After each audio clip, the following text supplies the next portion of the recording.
اس نے کہا ابو جہل تو کہتا تھا کھڑا نہیں ہونا، آج کیا ہوا کہ تو خود سب سے پہلے کھڑا ہو گیا؟ سبحان ابو جہل کہنے لگا مجھے پتہ ہی نہیں چلا کس نے مجھے کھڑا کر دیا۔ سبحان اللہ۔ اب حضور بیٹھے، حبیب یمنی نے کہا کہ میں نے سنا ہے کہ آپ اللہ کے نبی ہیں، اور ابو جہل نے یہ بھی بتایا ہے کہ آپ جادوگر ہیں، تو مجھے یہ پتا ہے کہ زمین پر جادو نہیں چل سکتا، اگر آپ اللہ کے نبی ہیں تو ہمیں کوئی آسمان کا معجزہ دکھاؤ، سبحان اللہ۔ کوئی آسمان کا معجزہ دکھاؤ۔ حضور نے فرمایا اے حبیب کوئی کیا دکھاؤں، جو تو کہے گا میں وہ دکھا دوں گا۔ سبحان اللہ۔ یہ کیا ہوئی کہ جو اپنی مرضی کا میں دکھا دوں؟ نہیں، جو تو چاہے گا وہی کر کے دکھا دوں گا۔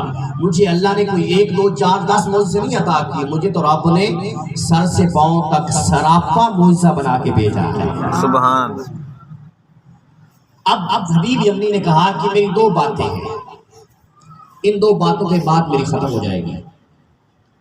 حبیب یمنی نے کہا میری 2 باتیں، ایک تو پوچھوں گا میں، جواب آپ نے دینا ہے، دوسرا جو سوال ہے میرے سینے میں ہے وہ سوال بھی آپ نے بتانا ہے اور اس کا جواب بھی آپ نے خود دینا ہے۔ سبحان اللہ۔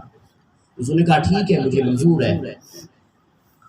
پہلا سوال حبیب یمنی نے یہ کیا کہ جو آسمان کے اوپر جو چاند ہے نا، اس کے 2 ٹکڑے فرما دیں۔ سبحان اللہ۔ حضور نے فرمایا ٹھیک ہے۔ حضور ان کو لے کے جبل ابو قبیس پہ کھڑے ہو گئے، مکہ کے قریب پہاڑ ہے، اس کی بلندی پہ آپ ان کو لے کے چلے گئے۔ 14ویں رات کا چاند جو ہے وہ چمک رہا تھا، حضور نے اشارہ فرمایا چاند کے 2 ٹکڑے ہوئے۔ سبحان اللہ۔ ایک ٹکڑا ادھر آ کے گرا پہاڑ کے، دوسرا ادھر گرا۔ میرے امام یہاں بولے سورج الٹے پاؤں پلٹے، چاند اشارے سے ہو چار۔ سورج الٹے پاؤں پلٹے، جب حضرت علی کی نماز عصر قضا ہوئی تھی تو حضور نے اشارہ فرمایا، سورج واپس آ گیا، تو میرے امام بولے سورج الٹے پاؤں پلٹے، چاند اشارے سے ہو چار، اندھے نجدی دیکھ لے قدرت رسول اللہ۔ سبحان اللہ۔ 2 ٹکڑے ہو گئے۔ بلکہ یہاں ایک خطیب صاحب یوں فرمایا کرتے ہیں، اللہ نے یوں فرمایا ہوگا، جب ہمارا بچہ ہوتا ہے نا ہم اس کے لیے کوئی نہ کوئی کھلونا لا کے دیتے ہیں، وہ بچہ ہوتا ہے وہ چاندی دنوں میں توڑ دیتا ہے، کیونکہ ہم مٹی بنے ہیں اور مٹی کے ہی کھلونے ہم لا کے دیتے ہیں، چاندی دنوں میں وہ توڑ دیتے ہیں بچے۔ تو جب ماں شکایت کرتی ہے نا باپ سے، اس بچے کے باپ سے کہ تیرے بیٹے نے یوں توڑ دیا ہے، تو جو باپ ہوتا ہے نا وہ محبت بھرے لہجے میں پتہ کیا کہتا ہے، وہ کہتا ہے کہ ایدہ ہی سی نا پھر کیوں توڑ چھڑے آتا ہے، ایدہ ہی سی پھر کیوں توڑ چھڑے آتا ہے۔ آج رب نے بھی فرمایا ہوگا محبوب تیرا ہی ہے، تیری مرضی توڑ تیری مرضی جوڑ۔ سبحان اللہ۔ اللہ اکبر۔